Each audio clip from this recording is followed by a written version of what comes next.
In this episode of BEA Conversations on Mental Fitness to Leadership, we are speaking with Jalene Seah, and she is the founder of a new clothing brand called Kinquo that focuses on very good tailoring with eco-friendly material.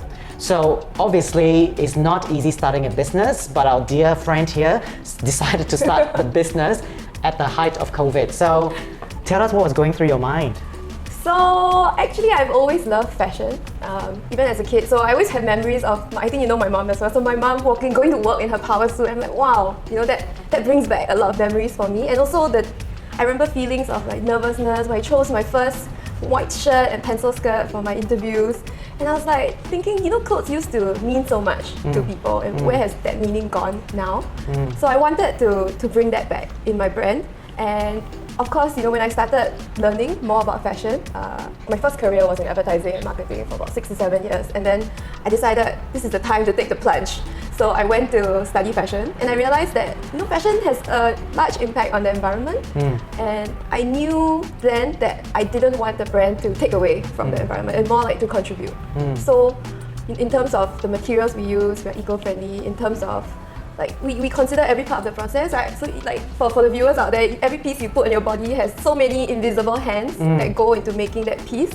So from drafting the pattern, from weaving the fabric, to spinning the fibers, growing the cotton, all these people that are involved in making your piece put in so much effort. And I think that is now almost lost, that people don't really see it, but I'm glad to see that it's coming back, right? So more and more people are looking at who made my clothes and what my clothes signify. So that's what I want the business to do. So bringing these two together, sustainability and also higher quality stuff, and bringing back memories for clothing, which is why the brand Kinquo actually means building kinship with the earth. So treating it like a family and challenging the status quo. Yeah. Can I ask, because a lot of people are facing uncertainty, how did you muster the courage to say, what, I'm just going to take that leap of faith and try? I must tell you honestly, I didn't have courage for maybe 2 years. So I thought about it for a long time. I was still in my full-time job, and from the day I graduated, I took part-time classes in fashion and sewing, pattern making, just to get a sense of whether I liked it or not. Then in that 2 years before I left my job, I was thinking, I really want to do this, but do I have the money? Do I have the time? Will I be able to succeed?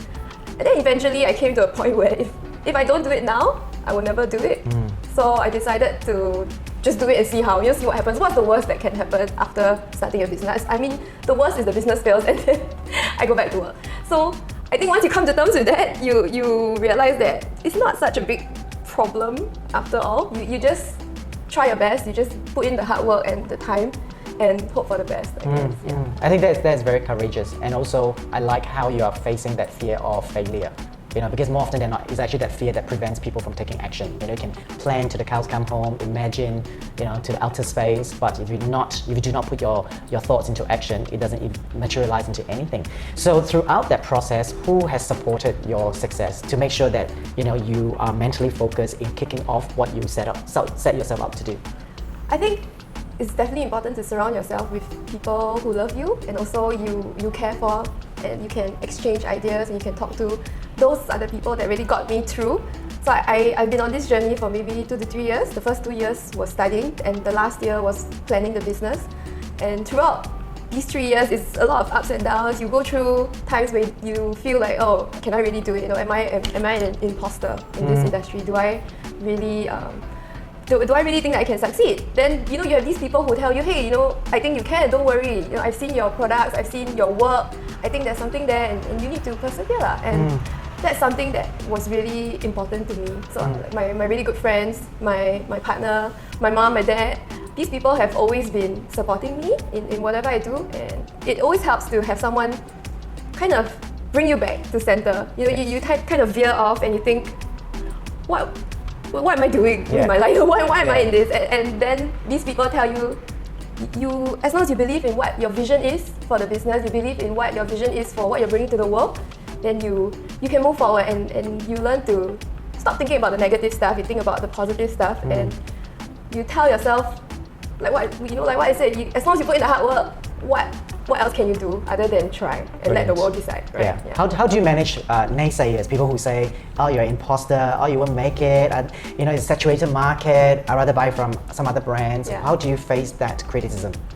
I think with any industry, there's always going to be people who are out to put you down. And I think what I do is I personally just take them as reminders to do better. Just tell myself, whatever they say to me, I take it as a very kind reminder that I need to work harder. I need to think harder about what I'm doing. I need to put in 150% instead of 100% because that's how as an outsider to the industry, you're really gonna stand out, and that's how you bring your vision to life. And I guess just don't let them affect you. You listen to what they say, you take the bits where you think can work and are useful for your business, and then you go, thank you for the advice, and you move forward. Because in the end, they have nothing to lose, and it's all you. Your business is you, your vision is you, and whoever you bring on your team will also look to you for confidence. And I think that's the most important part.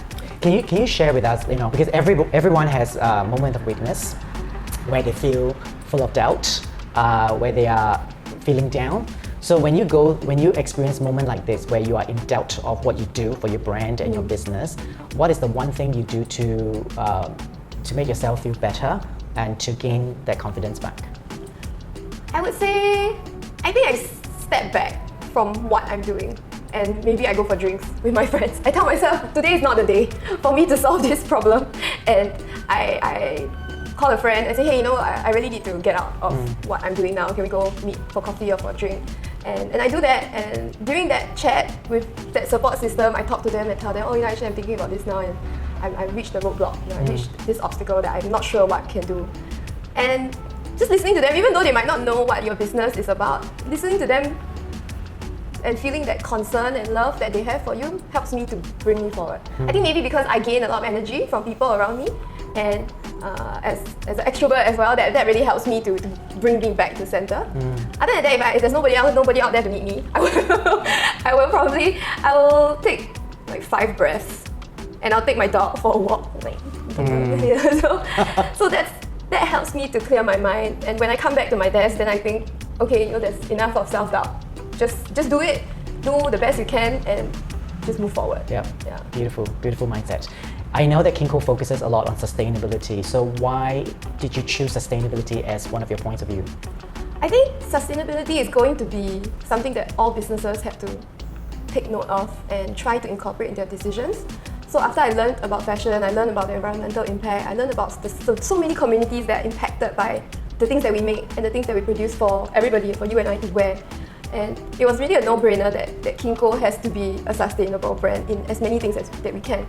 So as a small brand, sometimes it can be difficult. Like you're working with less variety of materials, you're working with factories that are maybe smaller, that may not be able to be certified. But as long as in your personal opinion and your journey, you know that what you're doing is right, I think that was what was important to me. So in Kinquo, we use sustainable materials like tencel that's breathable, comfortable, and is made from natural cellulose fiber. And that's from eucalyptus tree from Australia. And so other than that, I also visited the factories personally to understand how they work, to build a relationship with them.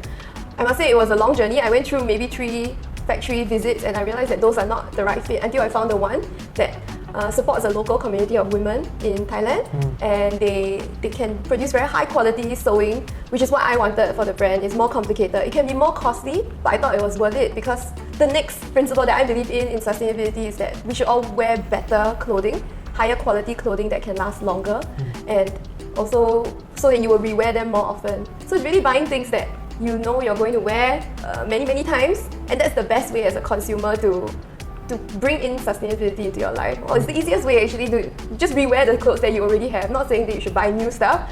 Buy stuff that you have, that you love, like t-shirts, or buy things, or you look into your wardrobe and rewear pieces that you know that are going to last for a long time, So that's what our brand really believes in.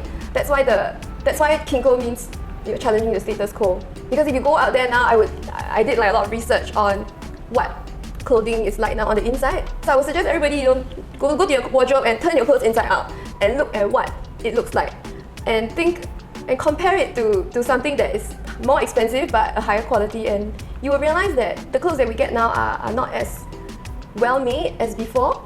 If you compare to maybe our grandmother's times, they used to go to tailors to make their own pieces, and those pieces were made to last. They were made to pass down generations, right? When people used to pass wedding dresses from mother to daughter to daughter to daughter. Yes. It's like the whole train of people who can use that item. I wanted to bring back that concept because I thought that was essentially what sustainability means. You bring something into the world, you create something, and it lasts for a longer time. What advice would you give those people who are wanting to be entrepreneurs? They feel that they're not ready to take that leap of faith, they're full of doubt. What advice would you give them so that they have that boost of mental confidence? I would say don't rush into it. Like it took 2 years to think about it. So sit down, really think about what it is that you want to do. Make sure you have the passion for what you're doing, because passion can really bring you across many hurdles that you face in entrepreneurship. I'm still early in this journey, I would say, but at least I passed the first part where I launched my brand. But I think for entrepreneurs, it's a lot of self-encouragement. You need to tell yourself that, okay, if I choose to do this, I'm going to stick with it, and I need to make sure that it's something that I know I feel a lot for. I know that I can stick to. I know that no matter what people say about my business or my brand, I will still identify with what I'm trying to bring to the world. Because along the way, there will be a lot of people who try to bring you down. But there'll also be a lot of people who try to bring you up. Yes. So focus on those people who are giving you positive advice, giving you positive energy, and just try your best. I would say, like, if you really know what business idea you do, just do it. If you really know what you want to do, just do it. What's the worst that can happen? And yeah, just make sure that, I guess, realistically, you are financially able to support yourself for a period of time. And other than that, I don't think you should let anything hold you back. Brilliant, brilliant words. Well, congratulations on the launch, and we wish you every success because I can see that you have what it takes to be a success.